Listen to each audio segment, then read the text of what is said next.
So we have time before lunch to share, and I invite you to contribute as well. If you have any reflections from the discourse or anything else that's generally... There's actually another microphone on the tree stump in the middle of the column there, so we can... Excuse me. There was some mixture of deep and lightweight things that I shared on this topic of part of dependent origination. But there may be other things about Buddhism, or about meditation, or about life experience, or life challenges. Anything that anyone would like to inquire, very, very welcome. It's a good way to develop, to ask questions. And there's no such thing as a good question, there's just questions, so don't be afraid. Even if you ask kind of a so-called bad question, it's a good way to develop the skill. Don't be afraid to make mistakes. Making mistakes is the way that we learn too. I can speak from experience. So yeah.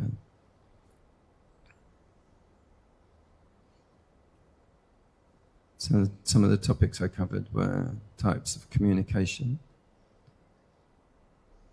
So all of us have met people who are difficult to communicate with, or we find that they're difficult, or they shut down, or they're bossy. And also it's talking about healthy communication, which invites collaboration, validates other people's feelings and our own feelings as well. For example, there were many different examples in there.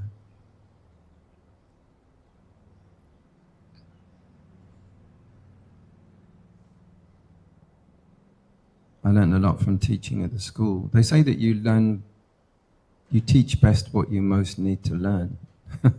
So there was a great years. It was 5 years of teaching in a Filipino. It was a Chinese temple, Pure Land, massive palace, and they had built a school for 1,000 kids.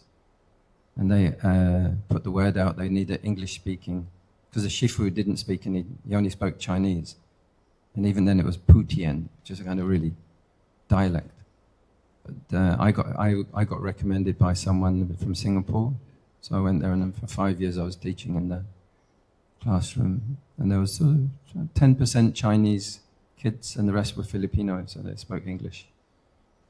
So it's good fun. I learned a little bit of Chinese, not much. There were two girls, Chinese twins, called Hannah and Hanny. And when they walked in through the door, I didn't know which one it was. So I figured out the secret way to do it, to find out. And I would just say, ha. And they either had to say, ni, that means it's Hanny, or ha, and she would say, na. So, is it Hanny? And I would say, I would say, ha, and they would say, ni. I said, no, it's ni hao. And the other story about the Manila incident, that was also, that was such a sort of strange thing, because I was counseling the daughter, that she was 32, a single mum for quite a long time, 2 years. And then she decided to terminate her life, and that was really, really unexpected, out of the blue. And they were very sort of fascinating house. It was a mansion in the middle of Manila. So a very wealthy background family. So it was always an experience to go there. And to say, that was, she had developed these views about, that it's better to be dead than alive kind of thing. And she would sort of fantasize about the spirit realm and karma and things. And it was really many wrong views, but a lot of it was escapism. But it was always a great sort of interesting experience to go and be at this house. I'm not used to that kind of thing. And they would tell me many stories about their families. There was a funny story that happened. The father told me, he was having his friends round, all his old school buddies for a gathering. And so it was a big thing. And he was very conscious about that he looked good and it looked right. So in the middle of all the sort of talking and the pouring drinks or whatever they were doing, he went to the kitchen and they had maids. They had like 3 or 4, kitchen maids sort of thing. And he went in and in Philippines, they often have a pig, like a huge pig, a roasted pig, and that's what would be the central thing, and they cut it. And he looked in and he said, "Oh, look, when you serve the pig, there should be an apple in the mouth. Eh? Now I've got to get back. My friends are waiting for me." So he went out there and they're blah, blah, blah, blah, blah, talking about old times and, and they go, "Okay, we're going to sit at the dining table," and ding, and he sort of ring the bell. And then the kitchen woman, the like cook, came in, or the servant, whatever, maid, I suppose, came in carrying the tray with this on. And she turned around and she had an apple in her mouth. It said, "Well, when you serve the pig, the apple should be in the mouth." Yeah, apple in the mouth. So I think they love telling that kind of story. So there's a sort of colourful tragedy about the whole thing. So I'm still in contact with that family, and I think it's one of the risks of when you're doing any kind of counselling, you'll come across these kind of experiences as well. If someone's depressed, or they're kind of moody, or they're borderline, what they call very up and down. So anyway, does anyone any questions? We've got plenty of time. I don't want to keep endlessly telling stories. So it's a bit tempting. Anyone for anything that came up during the talk for people like to share?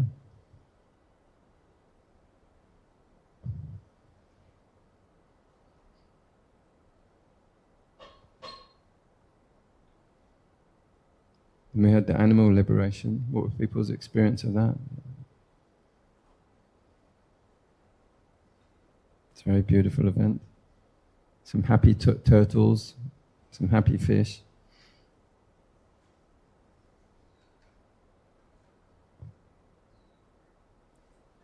Please. There's another mic actually from there, because it would be nice to share the question. Nothing, it's just a very general question. Just a very general question. Please. You were many years in the Philippines, and I think the people there, they're all mainly very strong Catholics, right? Mainly. Yeah. Mainly they're But I was wondering, with all the years of your work, with them, mingling with them, were they ever interested, I say, in learning about Buddhism? Yeah. They're not strong Catholics in the sense. They're very group-oriented people. So when it comes to funerals or weddings, then they're Catholics. But in between, they're not really that bothered. If there's somebody who's got really good ideas and then is there to help with their difficulties, they'll happily befriend them. And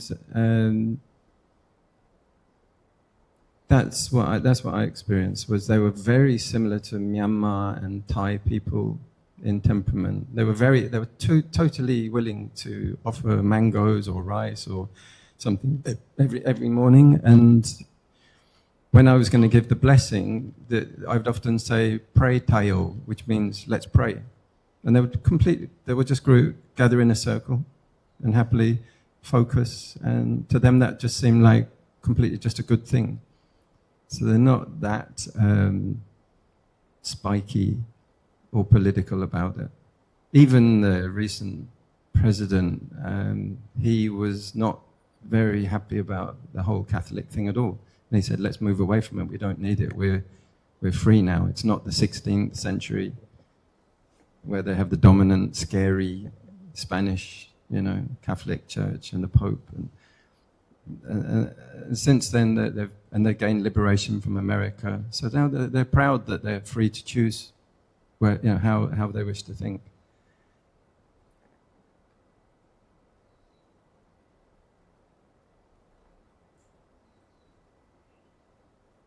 No, in effect, the classroom had 2 one-hour classes with me every week, and they were grades 7, 8, 9, and 10. So it's like 12-year-olds, 13-year-olds, 14-year-olds, 15-year-olds. And so they were watching, the class was divided into the movies which were the life story of the Buddha. There were 54 episodes. So we watched that for 10 minutes. They loved that. They thought it was fascinating because it's very melodramatic, full costume drama. And they loved it. We turned the lights down and they're like, no. It was interesting what they made of it. Because they had Channa, who was the charioteer of the Buddha. Most of the girls fell in love with Channa for some reason. So really odd what they were actually understanding about it.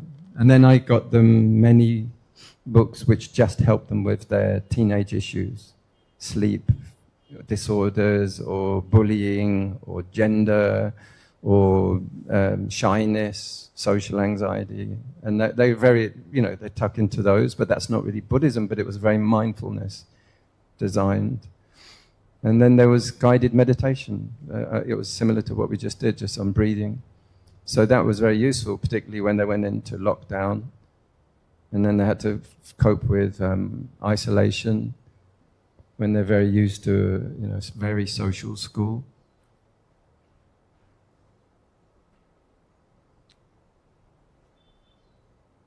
So and there's a lot of Chinese who move, they've moved from the south coast to settle over many hundreds of years. So it's very, very integrated like here. It's not so racist in that sense. It's very integrated. And lots of blends, of Phil Hock, they call sort of mixtures of parents, which are one's Catholic and one's Chinese, Taoist or something. There's quite a spectrum as well.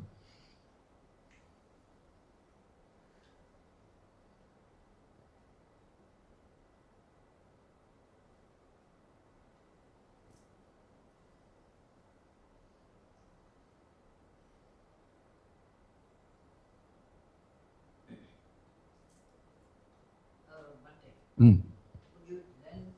I think I'm loud enough. I just want to get it in the microphone so it records. That's I can hear you fine, but thank you. Yeah. Monday, about this, your description of how you do the mission. It's like a mission work in the Philippines, which a lot of people like herself and myself. Until now, you describe it that we think that they are predominantly Catholic. But from your description, they are kind of open nowadays. They are not like that very strict Spanish way of Catholicism.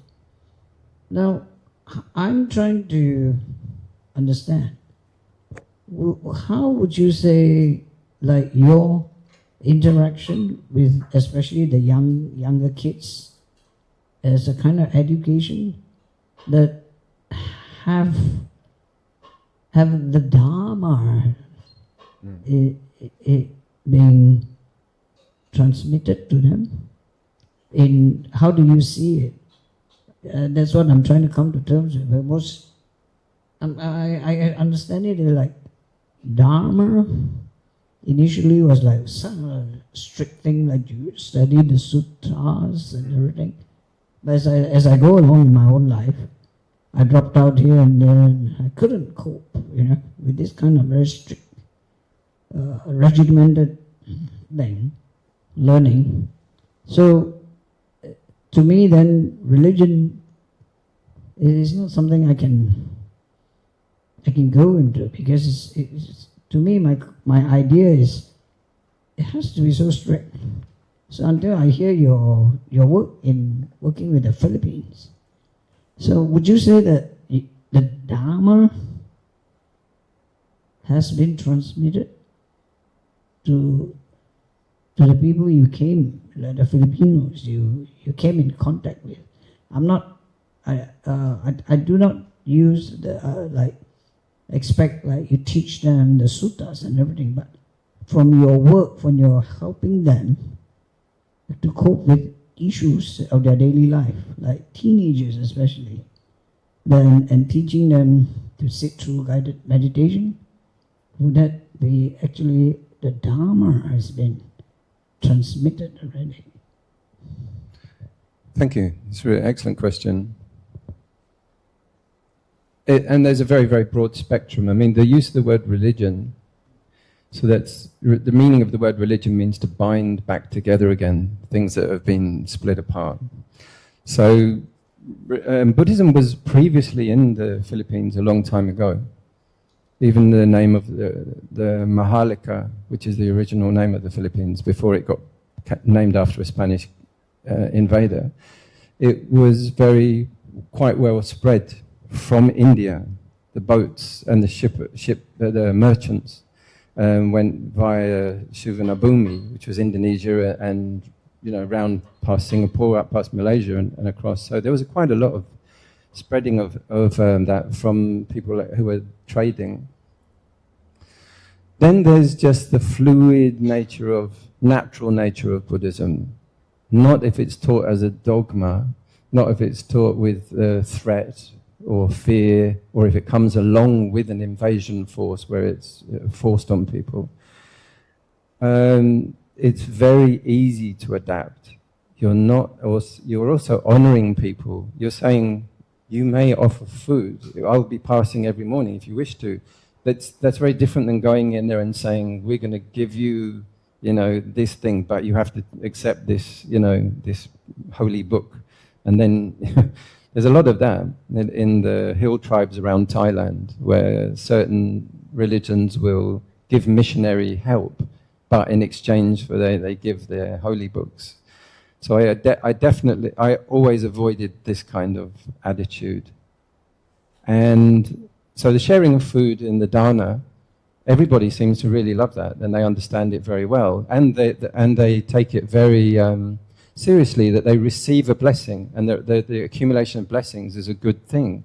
So this really speaks to them on a level, two-way, that they can appreciate, that they're really getting something that they value, and the prayer time is very different because their days are so full. They can't really almost see up to sunset, mostly. They have 5 children, they have 2 babies, one of them's sick, they're struggling, they've got laundry to do, they've got cooking to do, their husband is never here because he needs to, his money's earning is so small. So they really also appreciate a kind of uncle-ish figure coming round, so long as you prove to be trustworthy. And then secondly, when it became clear that I was able and willing to share aid as well, with kind of things that they really appreciated, which were school supplies, for example. That's often, they're coming up to the June, induction. They haven't got any money, and they've got, 2 kids who are going to the new school. Some of them don't even have shoes. And you show that there's a systematic, fair way that they can receive aid, and their name can be put on a list, and they know where their child is on the list, that it's evenly given. This was something that Brother Ho Kwei Loon suggested to me, because I was doing it fairly randomly at first. People were sending me money to build a small temple, and so I knew there was money there, and I didn't really feel good about spending it on cement and breeze blocks and roofing material when there's this kind of other human situations going on around. So he suggested just have a fixed amount per week, and then that means you can also have some saved up. Where and they know where they stand. So this was, and in exchange, they would just do dana. And then often I had a place about this size of this hall, and that became a good resource with like a library. And then Suchi Foundation did a lot of translation of books, which are dhammas, but they're very lightweight. They're not about insight meditation. They're not about mind and matter. No, they're really about, there's the hand that goes up, there's a hand that goes down. The hand that goes up says, give me, and the other hand goes down says, I'm giving to you. So the kids can get these ones. And then Jataka stories I had translated into Filipino. And the stories of turtles and the Buddha and the golden plate and the goblins and demons, these stories they loved. And I would get them to read them to the group.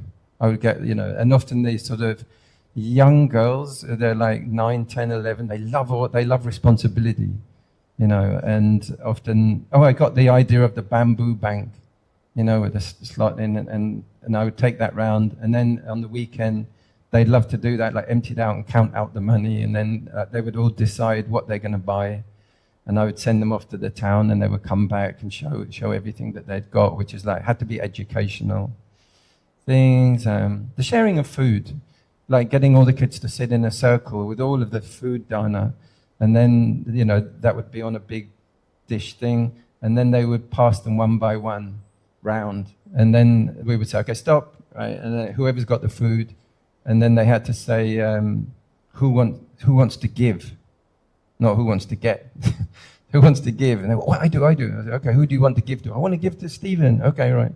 So then they would give. So this also learning to share by like circulating around. The new kids would go, they would hide it behind them. Well.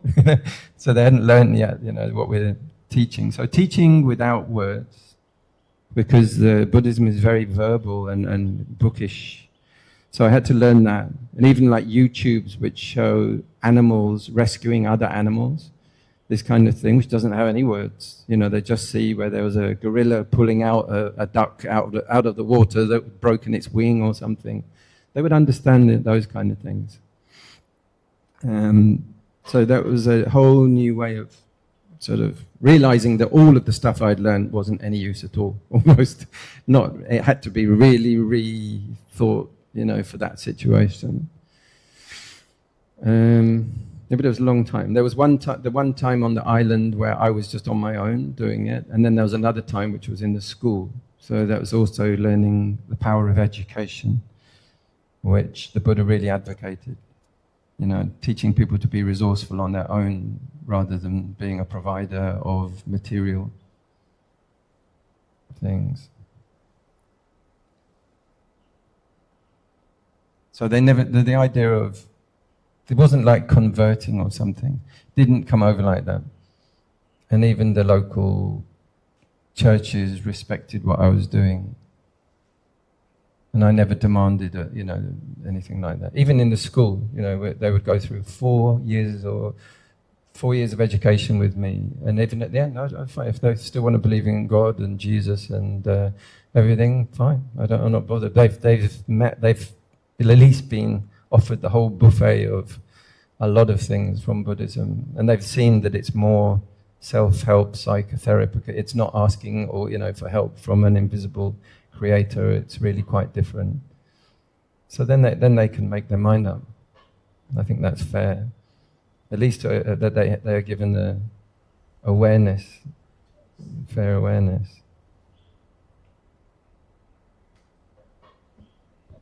I find the few times in the years you've been here, your approach is like, now I find it's very novel. It's not the usual way like most would have built a cement thing.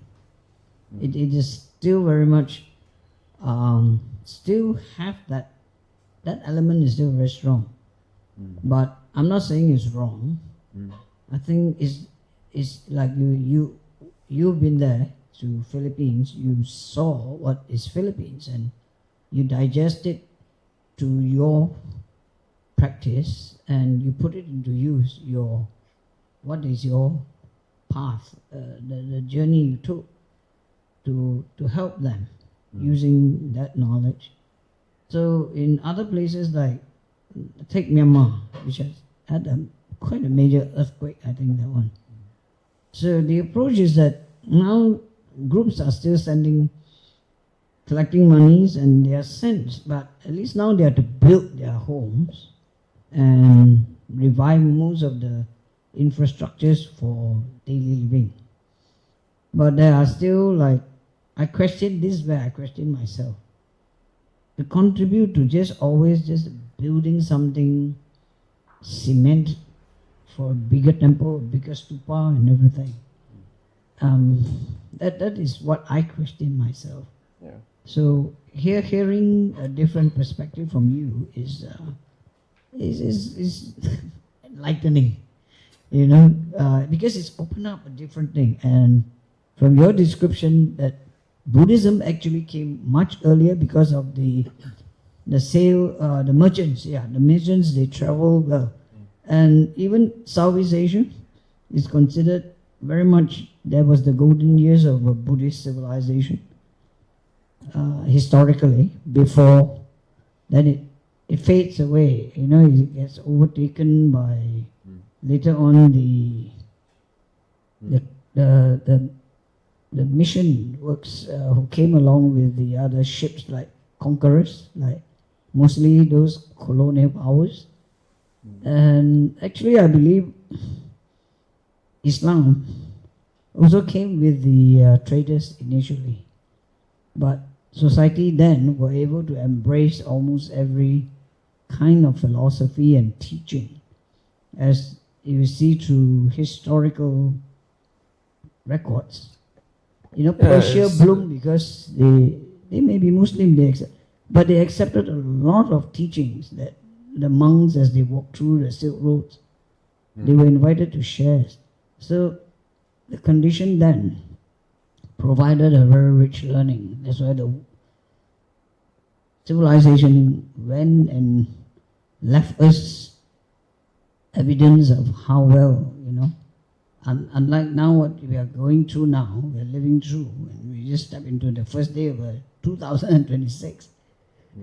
You can see how the world is so kind of conflicted in the arm right, like you said, it's my way or the highway. It's not the sharing like the old, and so it is very interesting to hear. It was always been at the back of my mind each time I see you how to ask you, because I've heard you speak about the work you do, especially in the Philippines. You spend a lot of time in the Philippines. Yeah, but the focus shouldn't really just be on me and my work. For example, I witnessed what the Taiwanese organization were doing, and I saw one day 5,000 people treated in one day. It's extraordinary. I happened to visit the HQ in Manila, and the CEO said, "Jump in the car, I'll show you something." And there, Tzu Chi have purchased a school and transformed it. But they have so many doctors of very many disciplines on their books. So if they organize a day like that, they will all come, and there were 200 or 300 doctors of different specializations. And as we drove, we were going past a long queue that sort of went from Bodhi Hearts all the way down to, don't know where, Pulauticus or something. It's a very, very long queue. So I didn't ask, but I just didn't connect the two. But when we got there, they hadn't opened yet. But I saw when they opened the door, people would just walk in and they would go, "I've got a throat problem." They go, "Okay, over there, that one, section C."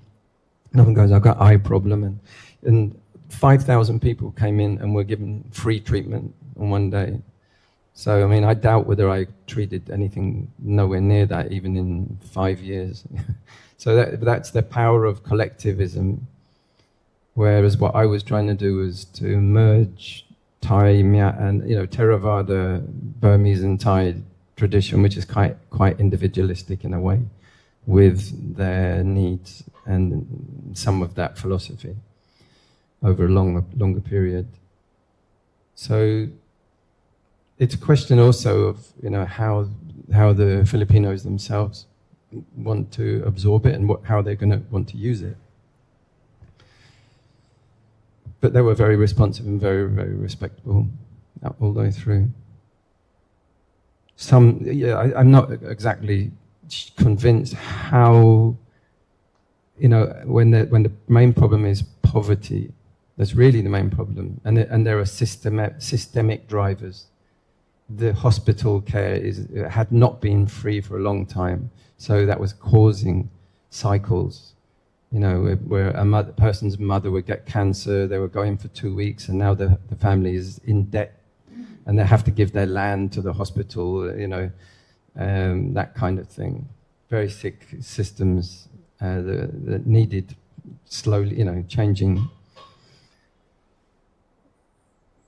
And then but they're working very, very hard to progress and get those problems. They have insurance, medical insurance is much, much better than before. That's come on board. Just the internet for example. So there's much more greater information. Even things like artificial intelligence and the translation apps that allow people. But even, like you say, when you build buildings, you're stuck. Like here, we're in a quite good position because you're quite high up above sea level. But in there, for example, the area I was in, where I was considering and tried to build a place, that all went under floodwater, like Hat Yai. Hat Yai is built in a floodplain. It's like this floor. You should look at here's the valley, and then there's a great big flat. Why is it so flat? It's because over millennia, there's been flooding happening. So they don't really think too hard. So it's quite good not to, to be flexible. And the Filipinos are quite good at that. But once you start anchoring and building buildings, you're stuck there. So maybe the smart move was to move higher and settle something. But as a newcomer, you don't know that. You don't really know anything. So you can invest in something and building something. You're stuck, with it. And if I went back now, I'd be much wiser and clearer and, aware of certain things. So there is that, is investing before you really know too much.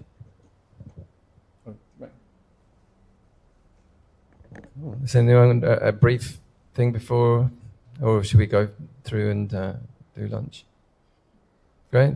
Thank you all for coming. It's a very healthy looking group. I mean, look at you, very nice, looking good. Had a long rest, so nice healthy numbers as well. It's good to see. Please come again, come back next week. Please also bring a friend. I'll be here until February 7, and then I'm going to Perth for 3 months.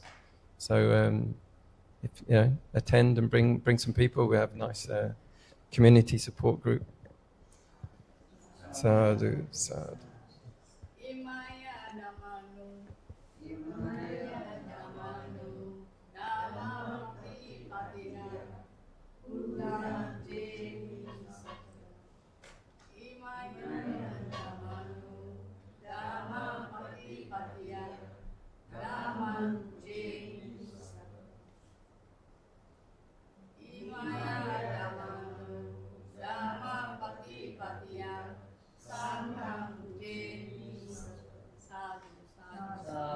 Sadhu, sadhu, sadhu. Pay respect to Ante. Sadhu, Dhamma, Sangha.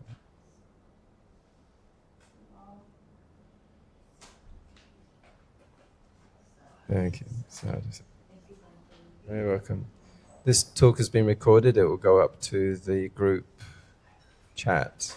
So if you want to be accessed and join onto the group chat, and you'll be able to re-listen to any part or anything. Very welcome.